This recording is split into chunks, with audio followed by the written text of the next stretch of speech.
Hey guys, welcome back to my channel Chandru's diary. ఈ రోజు అయితే నేను సింపుల్ ఫ్రాక్ ఎలా స్టిచ్ చేసుకోవాలో చూద్దామండి. ఇదైతే నేను ఒకే ఒక బ్లౌజ్ పీస్ తో స్టిచ్ చేశాను. ఈ ఫ్రాక్ 1 year నుంచి 2 years పాపకి వేయొచ్చండి. ఈ ఫ్రాక్ చెస్ట్ 26 తీసుకుంటున్నాను. టోటల్ లెంత్ ఫ్రాక్ లెంత్ వచ్చి 20 inches తీసుకుంటున్నాను. అలాగే బాడీ అంటే ఫ్రాక్ ఫ్రిల్స్ పెట్టాం కదా, అది కాకుండా పైన బాడీ వచ్చి 7 inches తీసుకుంటున్నాను. సో షోల్డర్ దగ్గర స్ట్రైట్ గా రావడానికి పైన ఒక లైన్ వేసుకొని 7 inches కదా బాడీ, సో 1 inch కలుపుకుంటే 8 inches కి ఇలా మార్క్ పెట్టుకొని లైన్ వేసుకుంటున్నాను. నెక్స్ట్ నెక్ విడ్త్ వచ్చి 2 inches తీసుకుంటున్నాను. ఆ తర్వాత షోల్డర్ వచ్చి 2.5 inch తీసుకుంటున్నాను. అంటే అటుపక్క ఇటుపక్క పావించ్ పోతే మనకి 2 inches అనేది ఉంటుంది. షోల్డర్ పాయింట్ దగ్గర నుంచి ఆర్మ్ హోల్ కి 4 inches కి ఒక మార్క్ పెట్టుకొని ఇలా లైన్ వేసేసుకుంటున్నాను. ఈ బ్లౌజ్ పీస్ అస్సలు వేస్ట్ చేయకండి, క్లీన్ గా మనకి పర్ఫెక్ట్ గా వచ్చేలాగా కట్ చేసుకోండి. ఇప్పుడు మనము చెస్ట్ తీసుకుందామండి. చెస్ట్ 26 inches కదా, డివైడెడ్ బై 4 చేస్తే 6.5 వచ్చింది. అంటే 6.5 కి ఒక మార్క్, అలాగే 1.5 inch ఖర్చులకి ఎక్స్ట్రా పెట్టుకొని మార్క్ చేసుకుందాం. ఇక్కడ నడుం దగ్గర కూడా సేమ్ అండి. అంటే పైన మనకి చెస్ట్ 6.5 కదా, ఇక్కడ 1/2 inch తగ్గించేయండి. 6 కి ఒక మార్క్, అలాగే 1.5 inch ఖర్చులకి ఒక మార్క్ పెట్టుకొని ఇలా లైన్స్ వేసేసుకోండి. నెక్స్ట్ మనం చంక రౌండ్ అనేది తీసేసుకుందామండి. చంక రౌండ్ కి ఇక్కడ మనము లోతు అదేం లేదండి, చిన్న పిల్లలది కదా. సో ఈ కార్నర్ లో 1/2 inch కి ఒక మార్క్ పెట్టుకొని ఇలా రౌండ్ వేసేసుకోండి. అంటే షోల్డర్ దగ్గర 1/2 inch లోపలికి వెళ్లేలాగా ఇలా కర్వ్ వచ్చేలాగా వేసేసుకోండి. నెక్స్ట్ ఆర్మ్ డౌన్ ఉంది కదా, అక్కడ 1/2 inch కి ఒక మార్క్ పెట్టుకొని నెక్ దగ్గర నుంచి అక్కడికి ఇలా 1/2 inch దింపుకోండి. నెక్స్ట్ నేను నెక్ డీప్ అనేది తీసుకుంటున్నానండి. బ్యాక్ ఫ్రంట్ కూడా సేమ్ గానే 3 inches కి ఒక మార్క్ పెట్టుకొని లైన్ వేసుకుంటున్నాను. గైస్, మీరు ఫస్ట్ టైం చూస్తున్నట్టుంటే please do like, share and subscribe guys. అలాగే ఈ వీడియో ఎవరికైతే యూస్ఫుల్ అనుకుంటారో వాళ్ళకి షేర్ చేయండి. ఇంకా మీకు ఏమైనా డౌట్స్ ఉంటే కింద కామెంట్ చేయండి. అలాగే ఇప్పుడు నేను నెక్ దగ్గర రౌండ్ షేప్ రావడానికి ఇక్కడ 1/2 inch కి ఒక మార్క్ పెట్టుకొని ఇలా రౌండ్ తీసేసుకుంటున్నాను. నెక్స్ట్ అయితే మనము కటింగ్ చేసేసుకుందాం. ఈ పీస్ ఒక పక్కేనండి, అంటే ఇది బ్యాక్ సైడ్ అనమాట. ఇప్పుడు ఫ్రంట్ సైడ్ కట్ చేసుకుందాం. ఇది కట్ చేసుకుంటాం కదా, ఇది ఎలా ఉందో అలాగే కట్ చేసుకోవాలి. కింద అలాగే పెట్టుకొని కట్ చేసేసుకుందాం. ఇలా కట్ చేసుకున్న తర్వాత ఈ ఖర్చుల దగ్గర మనం ఇలా టక్స్ పెట్టేసుకోవాలి. సో ఇప్పుడు మనం ఫ్రంట్ పార్ట్ కోసం సేమ్ పీస్ ఇలా సెట్ చేసుకొని కట్ చేసుకోండి. ఖర్చుల దగ్గర టక్స్ పెట్టుకున్నాం కదా పైన బ్యాక్ పార్ట్ కి, సో అలాగే ఫ్రంట్ పార్ట్ కూడా వచ్చేలాగా టక్స్ పెట్టేసుకోండి. ఫ్రంట్ పార్ట్ నెక్ డీప్ అయితే కట్ చేసుకోవట్లేదండి, ఎందుకంటే నేను సింపుల్ డిజైన్ పెట్టాలనుకుంటున్నాను, అందుకనే కట్ చేసేసుకోవట్లేదు. సో ఇక్కడ బాటమ్ కోసం ఫుల్ పీస్ ఇలా ఫోల్డ్ చేసుకున్నాను. టోటల్ ఫ్రాక్ లెంత్ 20 inches కదా, అందులో 7 inch బాడీ పార్ట్ కి పోతే ఇంకా 13 inches ఉంటుంది.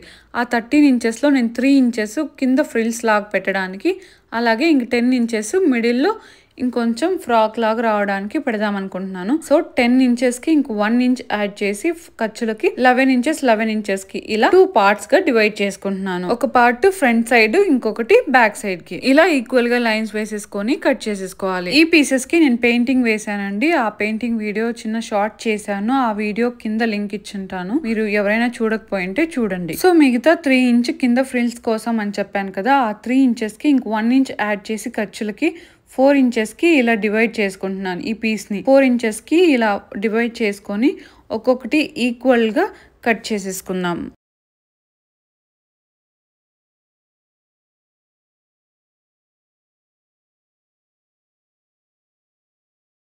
సో ఇప్పుడు మనకి కింద ఫ్రిల్స్ కోసం, మిడిల్ లో ఫ్రాక్ కోసం, అలాగే బాడీ పార్ట్ అయితే రెడీ అయిపోయాయి. మిడిల్ పార్ట్ కి నేను పెయింటింగ్ వేసానని చెప్పాను కదా, ఇలా క్యూట్ గా చిన్న చిన్న బొమ్మలు వేసాను గైస్, చాలా బాగుంది. సో ఇప్పుడు మనం స్టిచ్ చేసుకుందాం. సో ఇప్పుడు నేను ఫ్రంట్ పార్ట్ డిజైన్ కోసం క్యాన్వాస్ పేపర్ తీసుకొని 2 inch కి ఒక మార్క్, అలాగే ఎక్స్ట్రా 1/2 inch కి ఒక మార్క్ పెట్టుకొని కింద నెక్ డీప్ 3 inch తీసుకున్నాం కదా, ఆ 3 inch కి ఒక మార్క్ పెట్టుకొని ఎక్స్ట్రా మనము 1 inch కి కిందకి ఇలా డ్రాప్ లాగా వచ్చేలాగా పెట్టుకునేకి 1 inch కి ఒక మార్క్ పెట్టుకొని ఇలా బాక్స్ షేప్ వేసుకుంటున్నాను. ఇలా బాక్స్ షేప్ వేసుకొని కార్నర్ లో 1/2 inch కి ఒక మార్క్ పెట్టుకొని ఇలా రౌండ్ వేసుకుంటున్నాను. పేపర్ మీద కట్ చేస్తున్నాం కదా, సో ఈ రౌండ్ పర్ఫెక్ట్ గా రావాలంటే మనం ఇలాంటి స్కేల్ తీసుకొని ఇలా రౌండ్ వేసుకుందాం. నెక్స్ట్ కింద 1 inch కి ఒక మార్క్ పెట్టాను కదా, దానికి నేను వి షేప్ వచ్చేలాగా ఇలా లైన్ వేసేసుకుంటున్నాను. 1/2 inch గ్యాప్ తో ఈ క్యాన్వాస్ పేపర్ అనేది కట్ చేసుకోవాలి.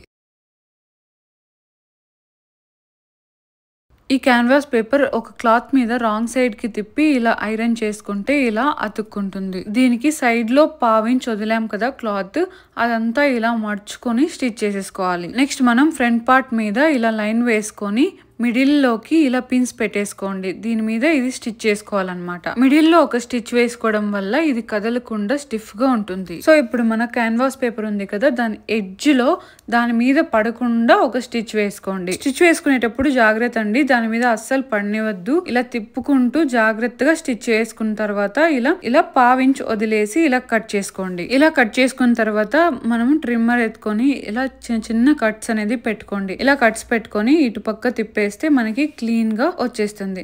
దాని మీద ఎడ్జ్ లో మళ్ళీ ఒక స్టిచ్ వేసుకోవడం వల్ల అది స్టిఫ్ గా అలాగే జరిగిపోకుండా చాలా బాగుంటది. వెనక క్యాన్వాస్ పేపర్ ఉంది కదా, అది చేతి పని అన్నా చేసుకోవచ్చు, లేకపోతే మనం ఫ్యాబ్రిక్ గ్లూ ఉంటుంది కదా, ఆ గ్లూ వేసి అతికిచ్చేసుకోండి. బ్యాక్ పార్ట్ నెక్ కోసం ఇలా క్రాస్ పీస్ తీసుకొని ఇది పావించి ఖర్చులతో ఇలా స్టిచ్ వేసేసుకున్న తర్వాత అటుపక్క తిప్పి మళ్ళీ ఇంకో స్టిచ్ అనేది వేసేసుకోండి. ఇది అటుపక్క తిప్పినప్పుడు చిన్న చిన్న కట్స్ అయితే పెట్టుకోవాలండి ఆ ఖర్చుల మీద. ఇది మాత్రం మర్చిపోవద్దండి, అది మర్చిపోతే మళ్ళీ లాగినట్టు అయిపోతుంది. సో ఇలా స్టిచ్ వేసుకున్న తర్వాత కట్స్ పెట్టుకొని మళ్ళీ అటుపక్క తిప్పి స్టిచ్ చేసేసుకోవడమే. అలాగే హ్యాండ్స్ దగ్గర కూడా చేయాలి. నేను చెప్పాను కదా, వెనక ఖర్చులన్నీ గ్లూ వేసి అతికిచ్చేసుకుంటే చాలా క్లీన్గా ఉంటుంది. అతికిచ్చేసుకున్న తర్వాత ఐరన్ కూడా చేసేయాలి. నెక్స్ట్ అయితే మనం షోల్డర్ జాయింట్స్ చేసుకుందామండి. ఈ షోల్డర్ ఇలా ఈక్వల్ గా పెట్టుకొని మనము 1/2 ఇంచ్ వరకు ఖర్చులు వదులుకొని షోల్డర్ జాయింట్స్ అయితే చేసేసుకోవాలి. ఇప్పుడు ఇలా ఓపెన్ చేస్తే చాలా బాగా వచ్చింది కదా. సో నెక్స్ట్ అయితే కింద ఫ్రిల్స్ అటాచ్ చేసుకోవడానికి మిడిల్ పార్ట్ కి ఇలా స్టిచ్ చేసుకుంటున్నాను. ఆ పీసెస్ అన్ని ఇలా జాయింట్ చేసుకోండి. ఒకే పీస్ లాగా చేసుకొని అది ఈక్వల్ గా పెట్టి కట్ చేసుకోవాలి. అంటే ఈక్వల్ గా 2 పార్ట్స్ రావాలి, ఒకటి ఫ్రంట్ సైడ్ కి ఇంకొకటి బ్యాక్ సైడ్ కి. సో ఇప్పుడు మనకి ఫ్రిల్స్ పెట్టడానికి 4 పీసెస్ ఉన్నాయి కదా చిన్న చిన్నవి, అవి ఈ మిడిల్ పార్ట్ కంటే డబల్ ఉండాలి. బట్ నాకు అట్లా లేదండి, పీస్ అయితే చాలా తక్కువ ఉంది. అది నేను లాస్ట్ లో స్టిచ్ చేస్తాను. నేను చెప్పాను కదా హ్యాండ్స్ కూడా మనం క్రాస్ పీసెస్ తీసుకొని ఇలా స్టిచ్ చేసుకోవాలి అని, అదే చేస్తున్నానండి ఇప్పుడు. సో ఇలా 2 హ్యాండ్స్ కి స్టిచ్ చేశాక ఎక్స్ట్రాస్ ఉంటే ఇలా క్లీన్ గా కట్ చేసేసుకోండి. సో ఇప్పుడు మనం ఫ్రంట్ పార్ట్ సైడ్ తీసుకొని ఫ్రిల్స్ లాగా ఈ పెయింటింగ్ చేసాం కదా, ఆ పీస్ తీసుకొని అటాచ్ చేద్దాం. రైట్ సైడ్ ఇట్లా ఎదురెదురుకి వచ్చేలా పెట్టుకొని ఇప్పుడు ఫ్రిల్స్ అయితే స్టార్ట్ చేద్దాం. మనం ఖర్చులకి 1.5 ఇంచ్ వదులుకున్నాం కదా, అక్కడ వరకు ఇలా ప్లెయిన్ గా స్టిచ్ చేసుకోవాలి. అక్కడ నుంచి మళ్ళీ మనము 1/2 ఇంచ్ కి ఒక ఫ్రిల్ పెట్టుకొని ఇలా మెల్లగా స్టిచ్ చేసుకుంటూ రావాలి.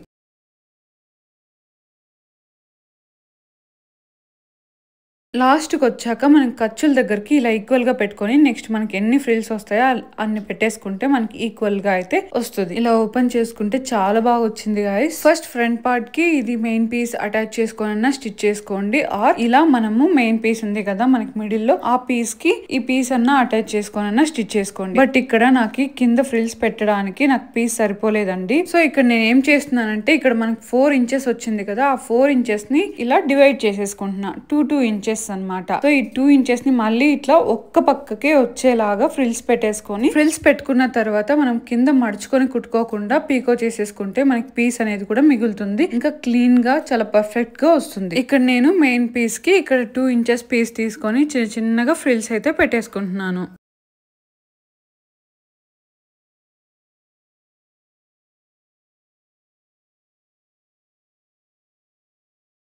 చాలా బాగా వచ్చింది కదా. సో నెక్స్ట్ కూడా మనం ఇదే స్టిచ్ మీద డబుల్ స్టిచ్ అనేది వేసేసుకోవాలి. మీకు ఫ్రిల్స్ సరిగ్గా రావట్లేదు అన్నప్పుడు మనము స్టిచ్ చేసుకునేటప్పుడు లూజ్ కుట్ వేసుకుంటే మనం సరిగ్గా రాకపోయినా ఆ లూజ్ కుట్ అనేది ఈజీగా తీసేసుకోవచ్చు కదా. అలా తీసేసుకొని మళ్ళీ మనకి తెలుస్తుంది కదా ఎంతెంత గ్యాప్ లో పెట్టుకోవాలి అని, అప్పుడు మళ్ళీ ఫస్ట్ నుంచి అయితే పెట్టుకోవచ్చు. ఇక్కడ నేను ఆల్రెడీ ఫ్రిల్స్ పెట్టుకున్నాం కదా కింద, ఆ పీస్ కి బ్యాక్ సైడ్ పీస్ ని అటాచ్ చేస్తున్నాను. సేమ్ అండి, ఇది కూడా లాస్ట్ లో ఎండింగ్ లో మనము ఖర్చుల దగ్గర నీట్ గా ఇట్లా పట్టేసుకొని అక్కడ ఎన్ని ఫ్రిల్స్ వస్తాయో అన్ని పెట్టేసుకొని స్టిచ్ చేసుకోండి. నెక్స్ట్ దీని మీద కూడా ఇంకో డబుల్ స్టిచ్ అనేది వేసేసుకోండి. అంతేనండి, మనకి ఫ్రాక్ అయితే రెడీ అయిపోయింది. చాలా ఈజీగా స్టిచ్ చేసేసుకున్నాం కదా, ఫ్రిల్స్ కూడా చాలా క్లీన్ గా పర్ఫెక్ట్ గా వచ్చాయి. ఇప్పుడైతే మనము సైడ్ జాయింట్స్ చేసేద్దాం. సైడ్ జాయింట్స్ చేసేటప్పుడు మనము ఖర్చులకి 1.5 ఇంచ్ వదులుకున్నాం కదా, అంత మార్క్ చేసుకొని మనము అంతకి ఒక స్టిచ్ అనేది వేసేసుకోవాలి.